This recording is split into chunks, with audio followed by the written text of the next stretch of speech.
എക്സാലോജിക് മാസപ്പടി വിവാദത്തിൽ മുഖ്യമന്ത്രിക്കും മകൾ വീണ വിജയനുമെതിരെ നിലപാട് കടുപ്പിച്ച് കോൺഗ്രസ് നേതാവ് മാത്യു കുഴൽനാടൻ വീണ്ടും രംഗത്ത്. വിജിലൻസ് അന്വേഷണത്തിന് പകരം കോടതി നേരിട്ട് കേസെടുക്കണമെന്നാണ് ആവശ്യം. നേരത്തെ വിജിലൻസ് അന്വേഷണം വേണം എന്ന ആവശ്യമായിരുന്നു മാത്യു കുഴൽനാടൻ ഉന്നയിച്ചത്. ഇപ്പോൾ നിലപാട് മാറ്റി കോടതി നേരിട്ട് അന്വേഷിക്കണമെന്ന ആവശ്യത്തിലേക്ക് എത്തിയതോടെ വലിയ വിമർശനമാണ് കോടതിയിൽ നിന്ന് മാത്യു കുഴൽനാടന് നേരിടേണ്ടി വന്നത്. ഏതെങ്കിലും ഒരു ആവശ്യത്തിൽ ഉറച്ചു നിൽക്കൂ എന്നാണ് കോടതി മാത്യു കുഴൽനാടനോട് ചോദിച്ചത്. കേസിൽ ഈ മാസം 12-ന് കോടതി വിധി പറയും. അതേസമയം ഹർജിക്കാരന്റെ നിലപാട് മാറ്റത്തിലൂടെ ഹർജി രാഷ്ട്രീയ പ്രേരിതമാണെന്ന് വ്യക്തമാക്കിയിരിക്കുകയാണെന്നും വിജിലൻസിനായി ഹാജരായ പ്രോസിക്യൂട്ടർ ചൂണ്ടിക്കാട്ടി. തുടർന്ന് കോടതി കേസിൽ വിധി പറയുന്നത് ഏപ്രിൽ 12-ലേക്ക് മാറ്റുകയായിരുന്നു.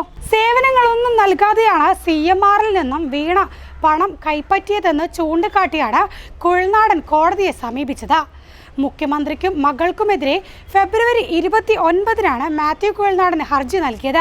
കേസെടുക്കാൻ വിജിലൻസ് തയ്യാറാകുന്നില്ലെന്നും കോടതി ഇടപെട്ട് കേസ് എടുപ്പിക്കണമെന്നായിരുന്നു ഹർജിയിലെ ആവശ്യം. പിണറായി വിജയനും വീണയും ഉൾപ്പെടെ 7 പേരാണ് കേസിലെ എതിർകക്ഷികൾ. തൃക്കുന്നപ്പുഴയിലും ആറാട്ടുപുഴയിലും ധാതുമണൽ ഖനനത്തിനായി CMRL MD ശശിധരൻ കർത്ത സ്ഥലം വാങ്ങിയെങ്കിലും 2004-ലെ സംസ്ഥാന ഉത്തരവും കേന്ദ്ര നിയമങ്ങളും എതിരായതിനാൽ ഖനനാനുമതി ലഭിച്ചില്ല. കേരള ഭൂവിനിമയ ചട്ടപ്രകാരം പ്രസ്തുത ഭൂമിക്ക് ഇളവ് ലഭ്യമാക്കാനുള്ള കർത്തയുടെ ശ്രമങ്ങൾ പരാജയപ്പെട്ട സാഹചര്യത്തിലാണ് വീണ CMRലുമായി കരാറിലേർപ്പെട്ടത്. ഇതിനുശേഷം മുഖ്യമന്ത്രി നേരിട്ട് ഇടപെട്ട് റവന്യൂ വകുപ്പിനോട് കർത്തയുടെ അപേക്ഷയിൽ പുനഃപരിശോധന നടത്താൻ നിർദ്ദേശിച്ചതായി ഹർജിക്കാരൻ ആരോപിക്കുന്നു. പഴയ നിലപാട് തന്നെയാണെന്നും ഒരടി പോലും പിന്നാക്കം പോയിട്ടില്ലെന്നും പറഞ്ഞ മാത്യു കുഴൽനാടൻ രംഗത്തെത്തി.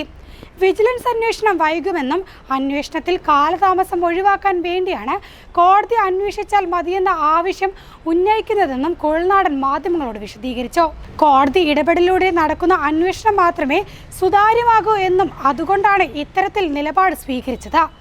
മുഴുവൻ തെളിവുകളും കോടതിയിൽ നൽകാൻ തയ്യാറാണെന്നും മാത്യു കുഴൽനാടൻ വ്യക്തമാക്കി.